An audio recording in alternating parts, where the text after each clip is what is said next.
This world has so many things to discover, to learn, feel it with your own senses. It rouses my curiosity so much that I know I have to expose myself to a new environment where I can freely acquire fascinating knowledge and explore cultures through stories of people around the world.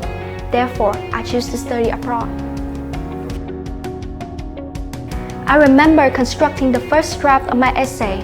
All I could do was writing simple sentences with basic grammars and plain vocabularies.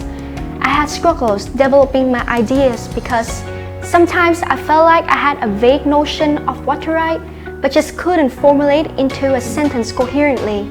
There was really a huge gap between ideas and words. All of these factors restrained me from showing who I am in the essay. I was so depressed that one time I came to a conclusion. That's it, I cannot write. It was a nightmare.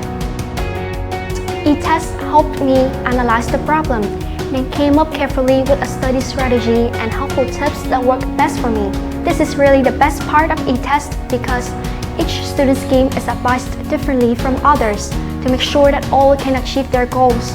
From e-test, I learned that in order to achieve your target, there's no need to follow a single path. Work best for everyone doesn't mean it does the same thing to you. That's why I find it so helpful having e-test advise me. It was a hard-to-forget experience I had with AMP. At first, I knew nothing about where to start or what to do with my application. There were so many tests to take, so many gaps to fill in, so many documentations to prepare, which all should have been accomplished years ago. You can tell that I was really ill-prepared. AMP helped me come up with a detailed master plan consists of small targets to follow.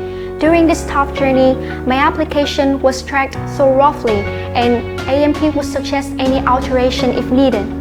Moreover, the mentors were always there motivating me with such kind words. After all the ups and downs, peaks and valleys, here I am, ready to embark on a new venture to the US University this fall.